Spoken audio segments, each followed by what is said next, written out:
Okay, cool.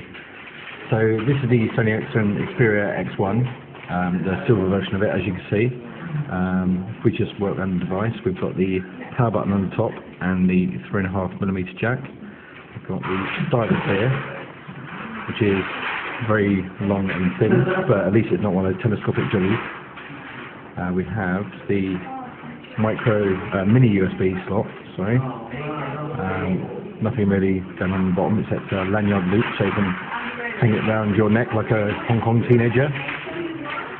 We have a button there for the camera and a volume up and down button here. On the back we have the 3.2 megapixel camera with the flash, the battery door of course, and the Sony Ericsson logo. And on the front we have the camera, which is completely tiny, a light sensor I believe that is, and the 800x480 WVGA 3.2-inch screen. We have left and right soft keys, the cool keys, and you hold that one to lock. There's a little key on there, and the panel button, the OK button. And this is kind of a conventional D-pad, but I believe that also works as an optical joystick, which you'll be quite familiar with if you use the Omnia or the i780. If we slide it open, you can see this one's got the QWERTZ layout. Obviously it'll be QWERTY on UK devices. We've got a dedicated Windows key and a dedicated OK key, which will be a welcome addition for people who've got a Touch Pro, which is missing those keys. Get your function key there for the numeric keypad, etc.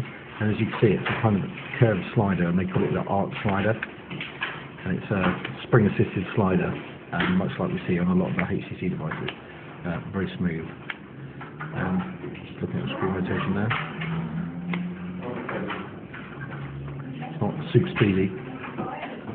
I don't believe this is production software, so we have to bear that in mind.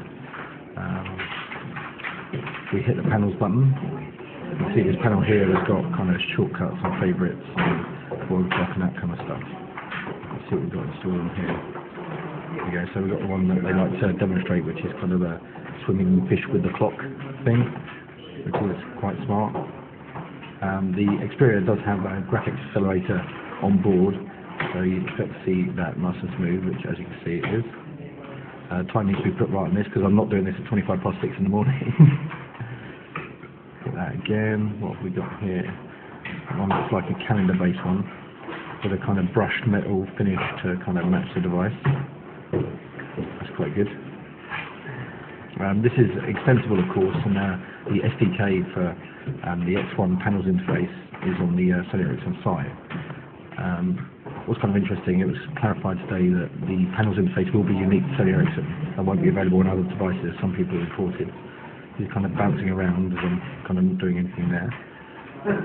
That one's a Google one, so if you, pub quiz, you select this one and put the camera away and get your Google search straight away, and you've got Gmail, Maps, photos, all that kind of thing there. And this one is supposed to be a replica basically of the normal Sony Ericsson user interface that you get on the feature phones, viewing pictures, music and all that kind of stuff. Won't go into that too much because it's not my device, and who knows what kind of pictures we'll find on there. That looks like a media player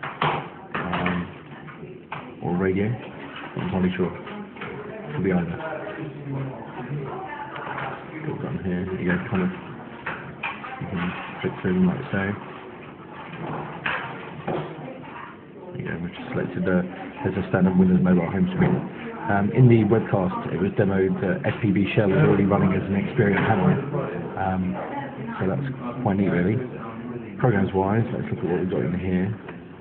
Obviously some stuff's been installed by the user, but Handango in Hand is kind of shipped on a device, which is a kind of Windows Mobile poor man's version of the App Store, so you can get apps directly to the device.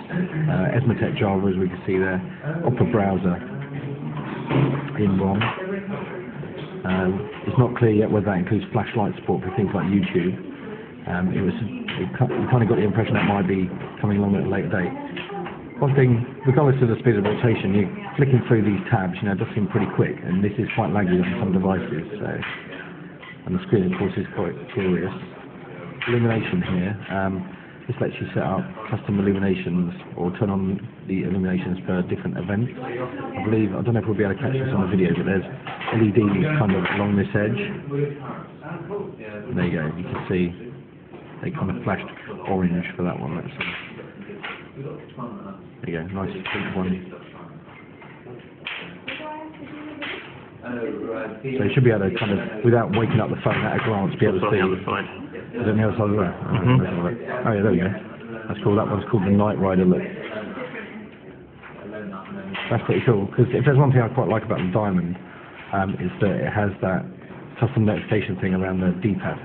So you can look and see you've got a new SMS, you know, without waking up the device. And this has kind of a very similar feature. What else is worth looking at? Let's just fire up the camera.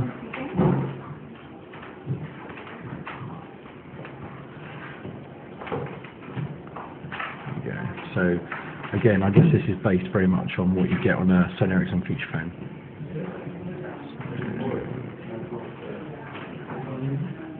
Portrait, landscape, all those kind of usual modes.